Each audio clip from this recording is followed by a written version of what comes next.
एक गांव में उपेंद्र नाम का एक जमींदार हुआ करता था। वो बहुत लालची था। वो अपने किसानों से सबसे ज्यादा किराया लेता था। किसान आकर, श्रीमान, इस साल फसल ठीक से नहीं उगा, हमारे ऊपर थोड़ा दया दिखाकर हमारा किराया थोड़ा कम कीजिए ना। फसल ठीक से नहीं उगा तो वो मेरी गलती है क्या? तुम्हारी असमर्थता है। उसके लिए मैं क्यों नुकसान उठाऊं भाई? मेरा किराया तो देना ही पड़ेगा। उसी गांव में गोविंद नाम का एक दूध वाला हुआ करता था। गोविंद का बेटा विजय पढ़ाई करते हुए पिता की मदद करता था। गोविंद हर दिन सुबह ही भैंस से दूध निकालता था। विजय उस दूध को साइकिल पर घर घर ले जाकर सरफराह करता था। जमींदार के घर पर भी विजय ही दूध सप्लाई करता था। हर महीने जब दूध के पैसे देने होते, मैंने दूध में बहुत पानी मिला है, यूं या फिर तुम जो दूध डालते हो वो फटता ही रहता है भाई। ऐसे कुछ न कुछ बहाने बनाकर पैसे काट कर देता था। विजय गोविंद से, ये क्या पिताजी, जमींदार के घर पर डालने हैं सोचकर हर दिन बहुत ध्यान से एकदम गाढ़ा दूध डालते हैं ना, फिर भी हमें वो क्यों पूरे पैसे नहीं दे रहे हैं? वो जमींदार है ना बेटा, वो कुछ भी करे चलता है। हम उनके खिलाफ जाकर इस गांव में नहीं रह सकते। जो भी हो पैसे तो दे रहा है ना, वही बड़ी बात है। वो पैसे ना भी दे हम कुछ नहीं कर सकते। दिए हुए पैसे ले लो बस। तुम अच्छे से पढ़ाई करके अच्छी नौकरी पर लग गए तो हमारी मुश्किलें दूर हो जाएंगी। एक दिन विजय दूध डालने के लिए जमींदार के घर गया। तब वहाँ सब अस्त व्यस्त था। सारे नौकर सूटकेस, बैग सब कार में रख रहे थे।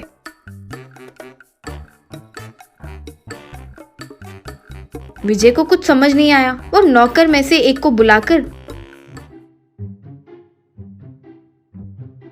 चाचा, क्या चल रहा है? सब कहीं जा रहे हैं क्या?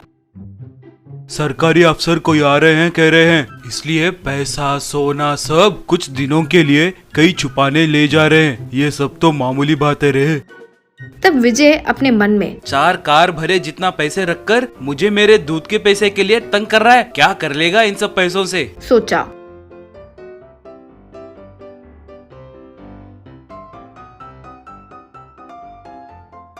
घर जाने के बाद विजय न्यूज़पेपर निकाला। उसमें ब्लैक मनी नाम का एक आर्टिकल पढ़ा। जब विजय वो पढ़ा तब, ओहो, जमींदार के घर से छुपाने के लिए जो पैसे ले जा रहे हैं वो काला धन है। मैं किसी भी तरह इनकम टैक्स ऑफिसर बनकर ऐसे सरकार को टैक्स नहीं भरकर अवैध तरीके से पैसे रखने वालों को सबक सिखाना होगा। तभी हम जैसे गरीबों की मुश्किलें दूर होंगी। सोचा।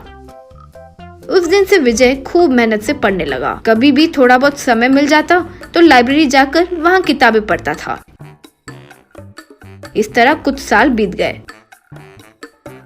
विजय एग्जाम्स पास होकर वैसे ही इनकम टैक्स ऑफिसर के पोस्ट को प्राप्त कर लिया। विजय एक बड़ी सी कार में अपने गांव आया। गांव आते ही विजय, किसी भी तरह उस जमींदार को सबक सिखाना होगा, सोचा। तब विजय एक उपाय सोचकर उस गांव में न्यूज़पेपर सप्लाई करने वाले लड़के को बुलवाया। उसके हाथ में एक न्यूज़पेपर देखकर, कल हमारे गांव के जमींदार के घर यही न्यूज़पेपर जाना चाहिए, समझे?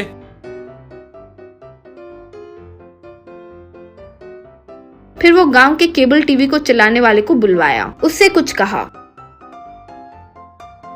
अगले दिन सुबह उपेंद्र अपने घर पर आए न्यूज़पेपर को देखा। हेडलाइन में नए नोट वापस बंद, पुराने नोट आज रात से नहीं चलेंगे, यूं लिखा था। वो देखकर वो घबराया और तुरंत टीवी चालू किया। टीवी पर अपने लोकल न्यूज चैनल को छोड़कर बाकी के न्यूज चैनल्स ब्लैक हो रखे थे। अपने लोकल न्यूज चैनल पर ये नए नोटबंदी के बारे में खबर दिखा रहे थे। जमींदार के घर पर फिर से भाग दौड़ होने लगी। 2 कार में नौकर सूटकेस लाकर उसमें पैसे रखने लगे। उसी टाइम पर विजय अपने साथी ऑफिसर के साथ जमींदार के घर रेड पर आया। वे वो सारा काला धन को पकड़ लिए। उपेंद्र विजय को याद करते हुए, अरे विजय, तुम हो? ये सब तुम जरा मैनेज कर लो रे, हम अपना हिसाब बाद में कर लेंगे ना। आप जमींदार हो इसलिए हमने आपकी बहुत इज्जत की, छुपने पर भी नहीं छुप सके। इतने पैसे आपके पास रखकर आप हमें हमारे दूध के पैसे नहीं देते थे। किसान से बिना कुछ दया किए ज्यादा किराया वसूल करते थे। सरकार को देने वाले पैसे कभी नहीं भरे। आप जैसे लोगों की वजह से ही गरीब गरीब की तरह रह गए, पैसे वाले और भी ज्यादा पैसे वाले बन रहे हैं। आप जैसे लोगों को छोड़ने से इस समाज को बहुत खतरा है। Officers, arrest him. फिर उन ऑफिसर्स ने जमींदार को अरेस्ट किया। गांव वाले सारे विजय का शुक्रिया अदा किए। गोविंद अपने बेटे को देखकर खुशी से उसका दिल भर गया। Magical broken cycle.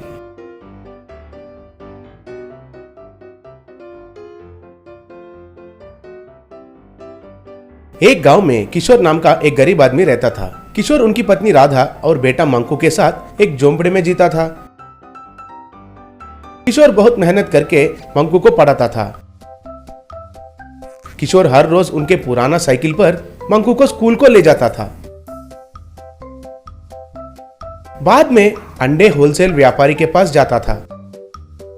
वो व्यापारी नरेंद्र बहुत बदमाश आदमी था।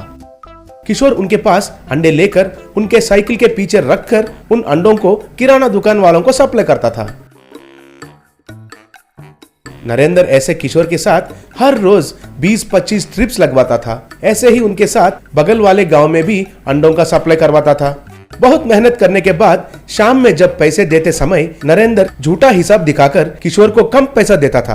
किशोर के पास उनके साइकिल के बावजूद और कोई आधार नहीं था, इसलिए वही काम पर विश्वास करता था। एक बार किशोर मंकू के स्कूल फीस के लिए नरेंद्र के पास 10,000 उधार लिया था।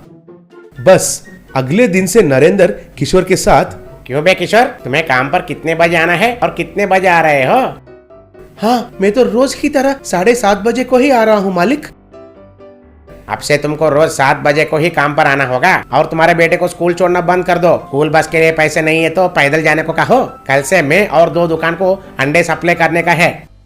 तब किशोर को क्या करना है कुछ समझ में नहीं आया और उस रात को किशोर उनकी पत्नी राधा से, मेरे पास तो केवल यही साइकिल है, लेकिन इतना सारा काम कैसे करना है ये समझ में नहीं आ रहा है। मंकू का स्कूल तो 10 किलोमीटर की दूरी में है, बेचारा इतना दूर पैदल कैसे जा सकता है। अगर थोड़ा जल्दी जाएंगे सोचे तो नींद काफी नहीं होगी और बेचारा का सेहत भी खराब हो जाएगा। उस नरेंद्र की लालचीपन रोज रोज बढ़ता ही जा रहा है। ऊपर से हम उनके पास उधार लेकर फंस गए हैं। अब वो भगवान को ही हम पर दया करके कुछ करना होगा।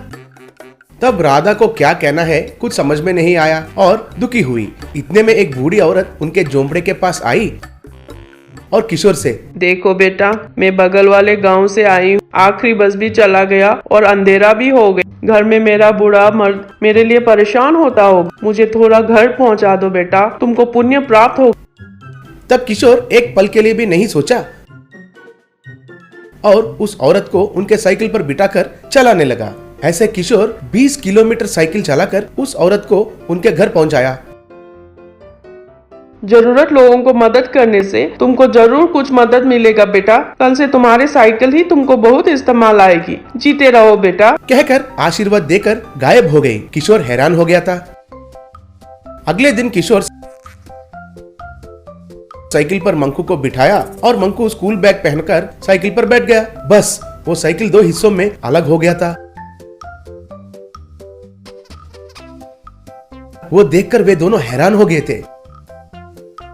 वो साइकिल के पीछे का हिस्सा मंकू को स्कूल छोड़ने चली गई।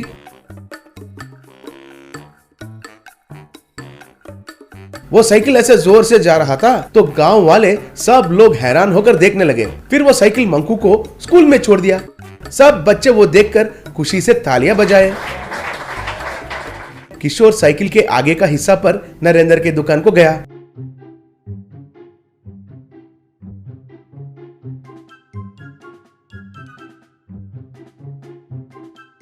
नरेंद्र भी वो देखकर हैरान हो गया था।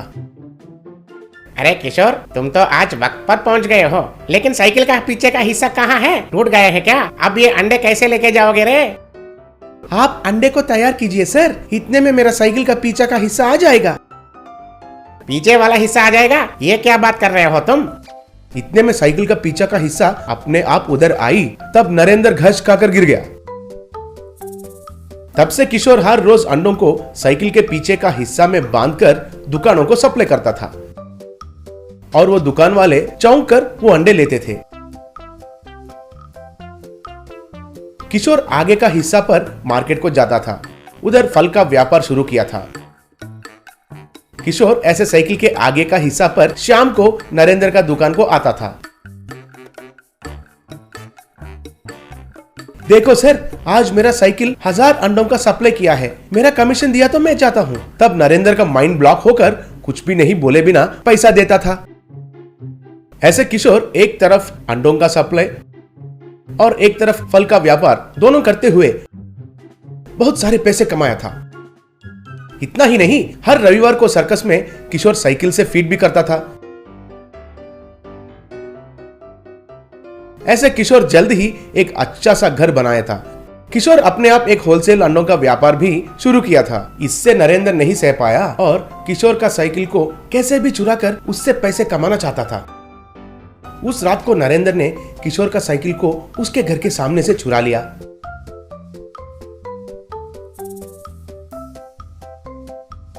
अगले दिन उस साइकिल को बगल वाले जमींदार के पास ले जाकर उस जमींदार को जादू दिखाता हूँ कहकर 10,000 रुपए भी लिया था और उस जमींदार को साइकिल के पीछे बिठाया। साइकिल के दूर में एक आदमी कार लेकर तैयार था। अब देखिए, वो कार आकर हमको ठकराने से पहले ये साइकिल 2 हिस्सों में निकल जाएगी और वो कार हमारे बीच में से चले जाएगी। तब जमींदार कुछ डरा हुआ जैसा ही था और बैठ गया। वो कार बहुत जोर से उस साइकिल के ओर आने लगी। माया साइकिल 2 हिस्सों में अलग हो जाओ। लेकिन वो साइकिल अलग नहीं हुई, बस वो कार आकर उस साइकिल को टकराई। नरेंद्र और जमींदार हवा में उड़ गए। जमींदार जाकर कचरे में गिर गया था।